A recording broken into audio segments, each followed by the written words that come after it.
Hello. I'd like to talk a little bit about my new piece, As a Poet Uses Paint, 135 Mentions of Dylan Thomas for Keyboard and Tape. This piece uses interviews with three people who knew Dylan Thomas. Each had a different relationship with him, and their conversations revealed different aspects of his life, so I decided to separate the interviews spatially. You should listen to this piece with headphones for the full effect. Combined, the name Dylan is spoken 135 times in these three interviews. I made a note of each mention and found the distribution interesting. For instance, the interview with Alfred Janes accounts for 71 of these, more than both other interviews combined.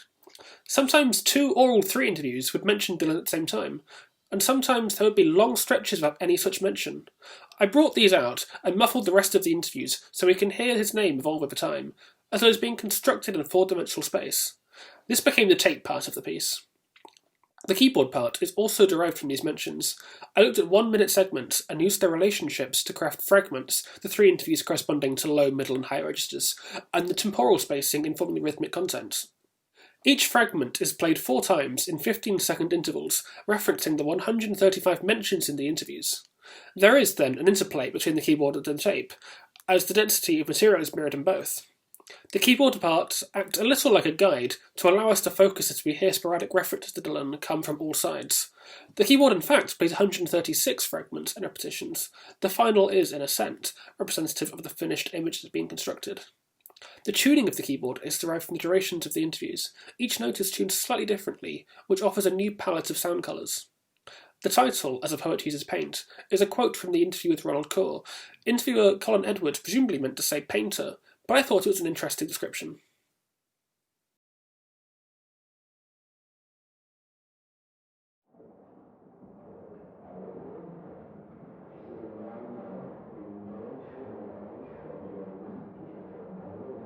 Dylan.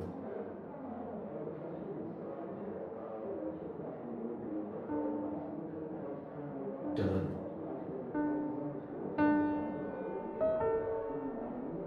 Dylan. Dylan.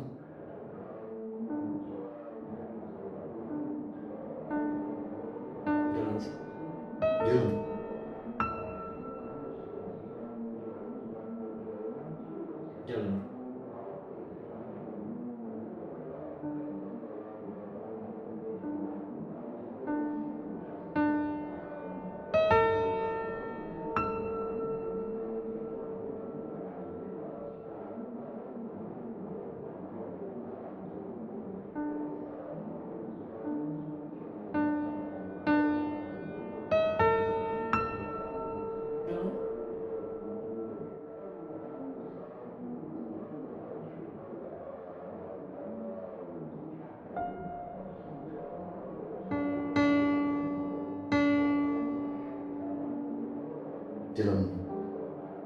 Dylan. Dylan. Dylan. Dylan.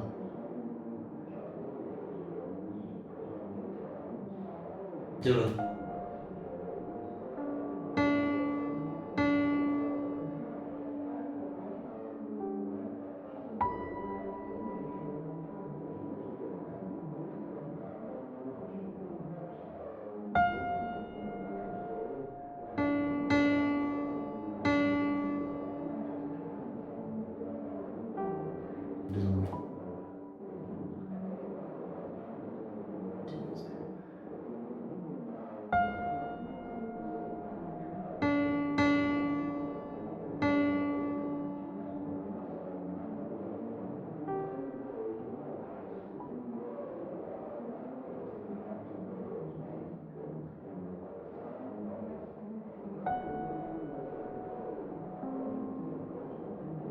Dylan. Dylan.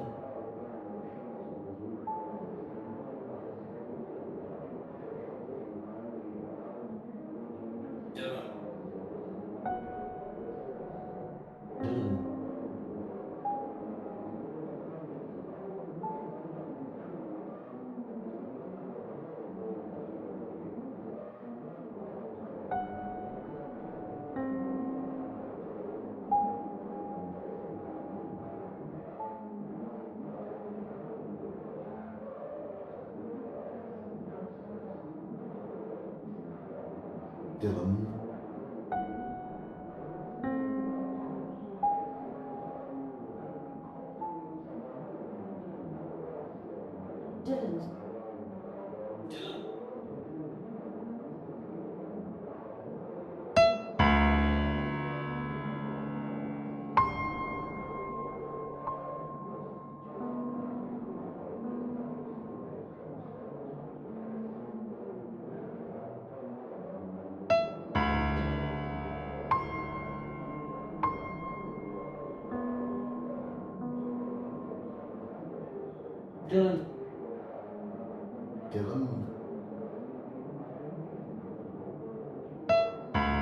Dylan.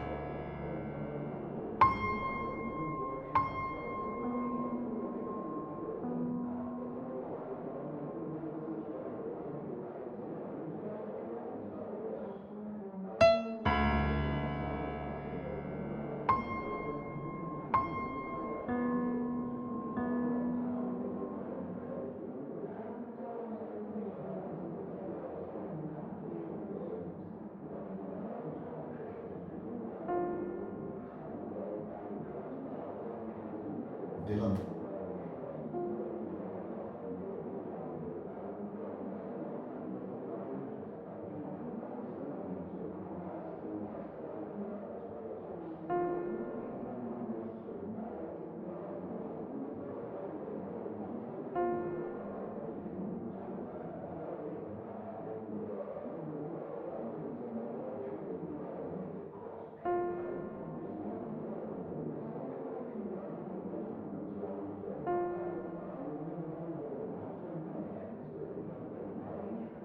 Dylan.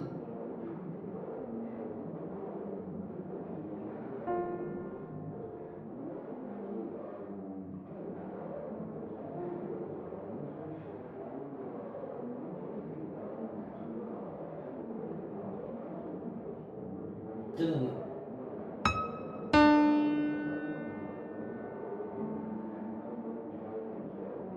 Dylan.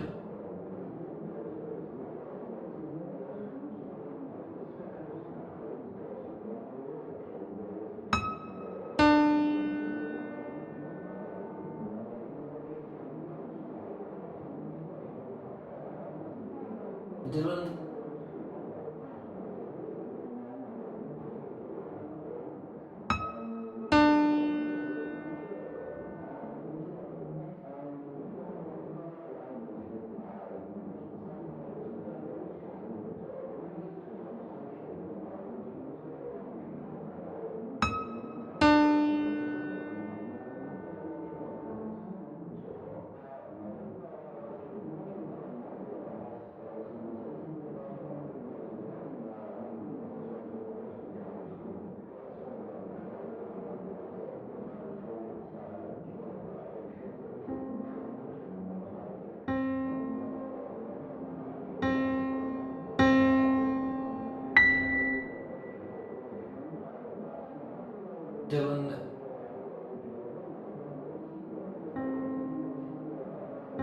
Dylan.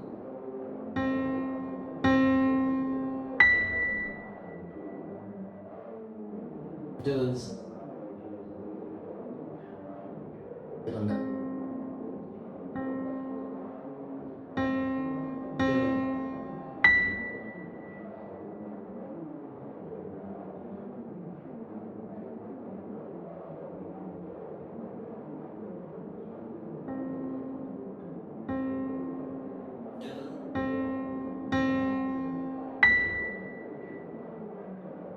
Dylan. Dylan's.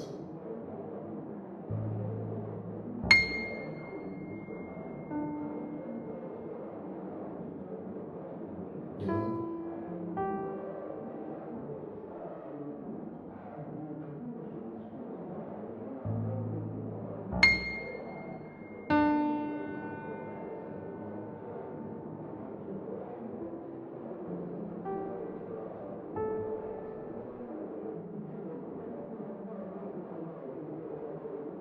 Dylan.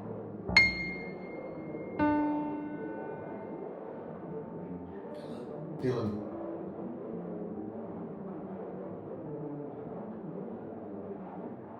Dylan.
Jalan nak.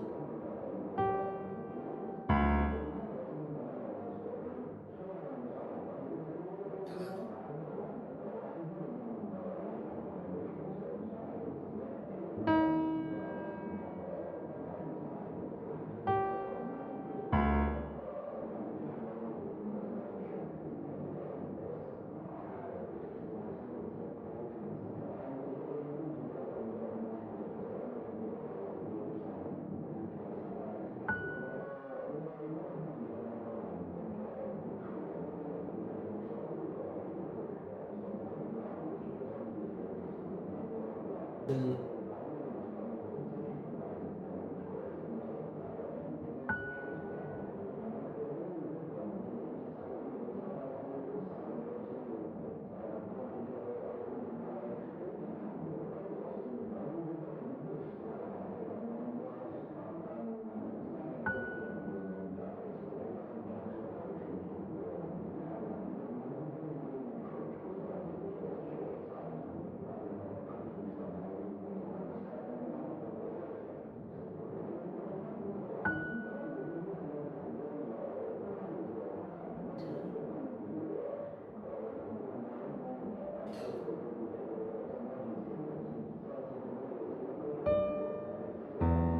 Jalan. Jalan.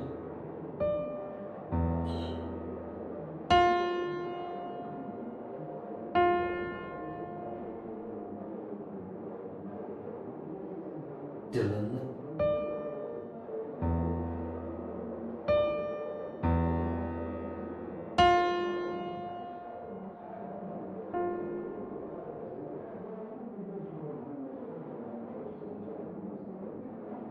Jalan.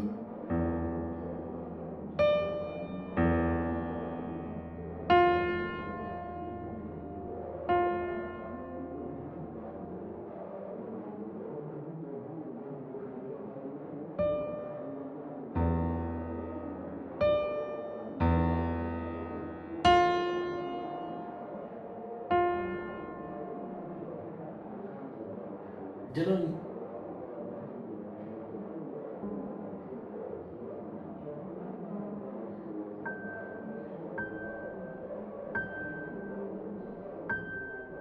Jalan.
Dylan.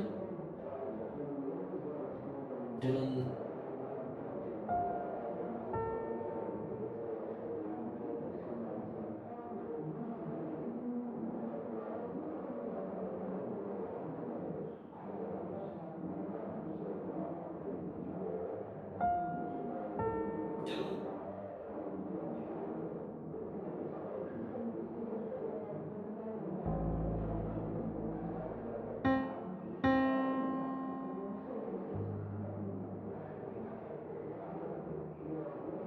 Dylan. Dylan.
Dylan.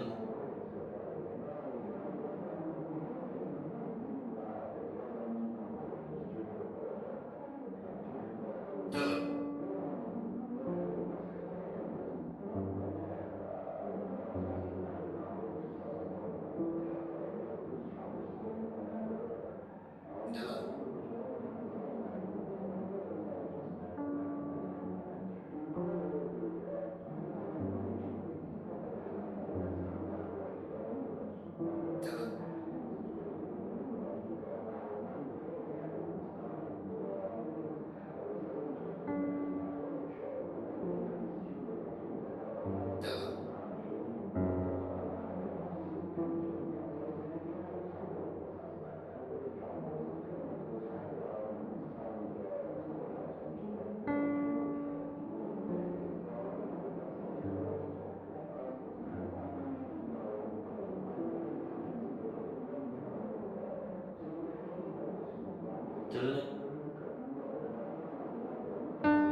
Dylan. Dylan. Dylan.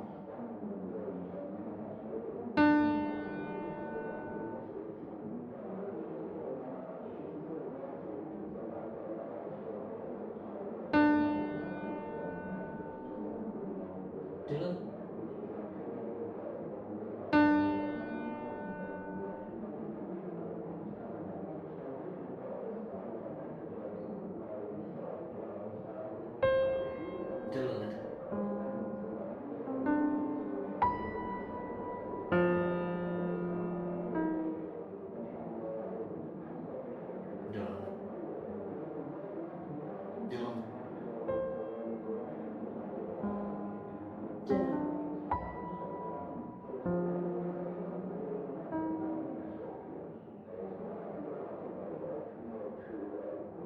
Dylan.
Dylan.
Dylan.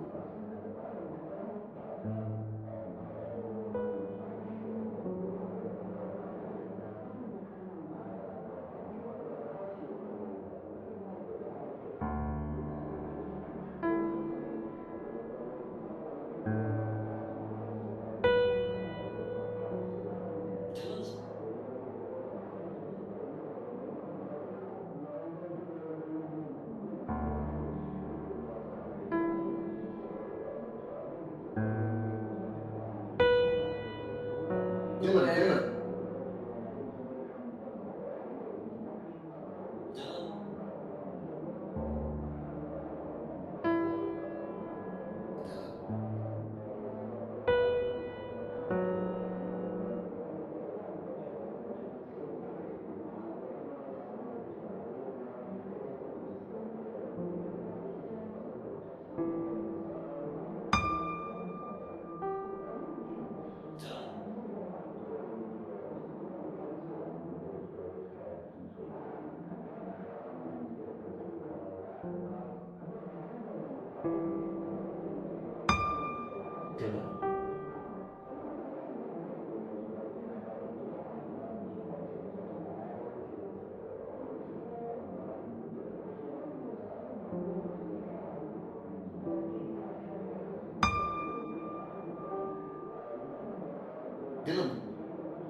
Dylan.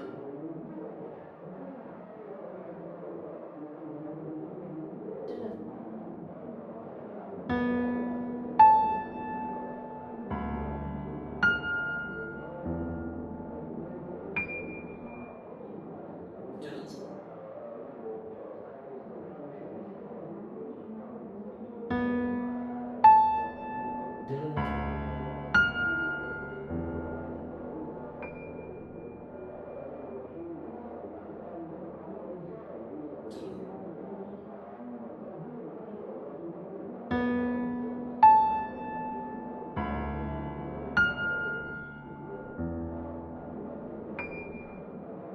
Dylan.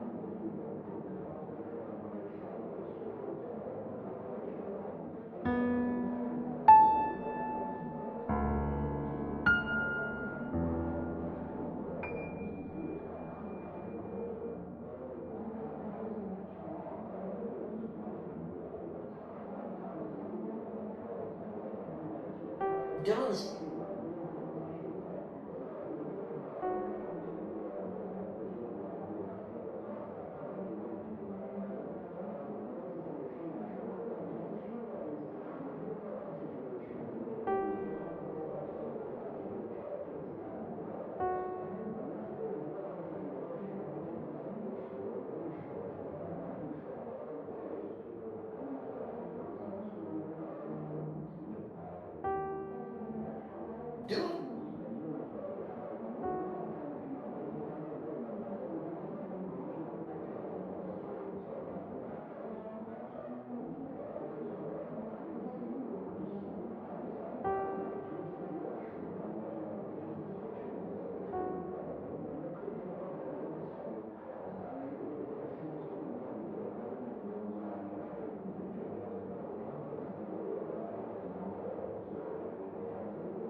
Dylan,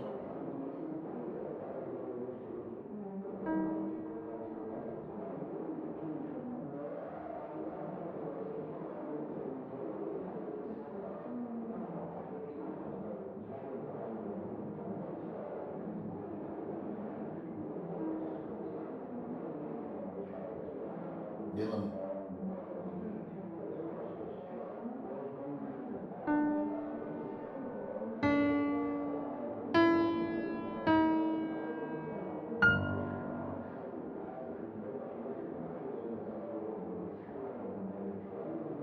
Dylan,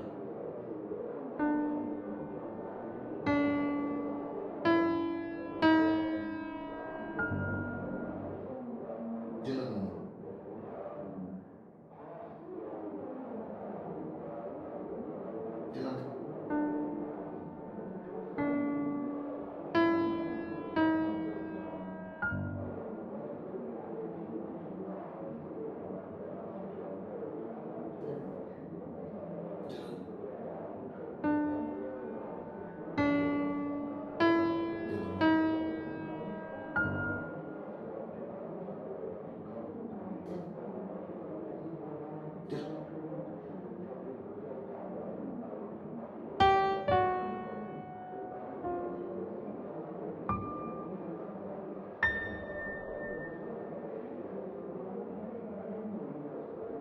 Dylan, Dylan,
Dylan,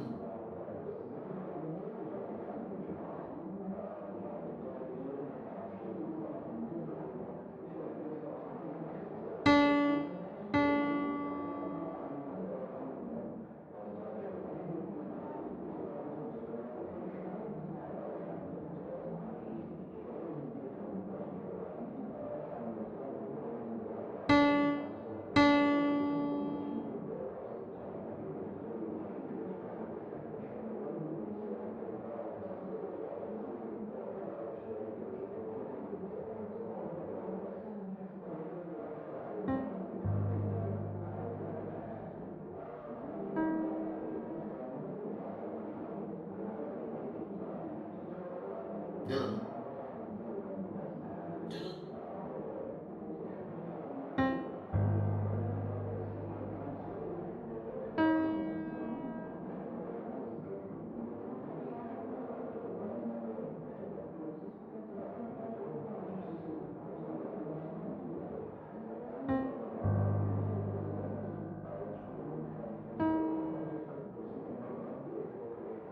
Dylan,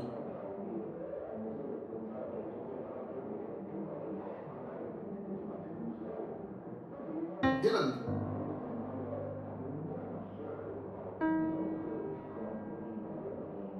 Dylan's,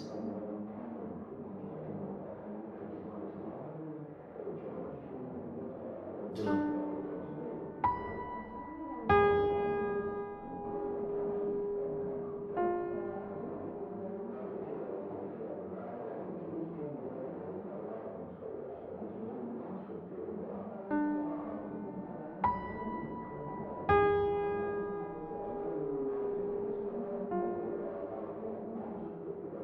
Dylan,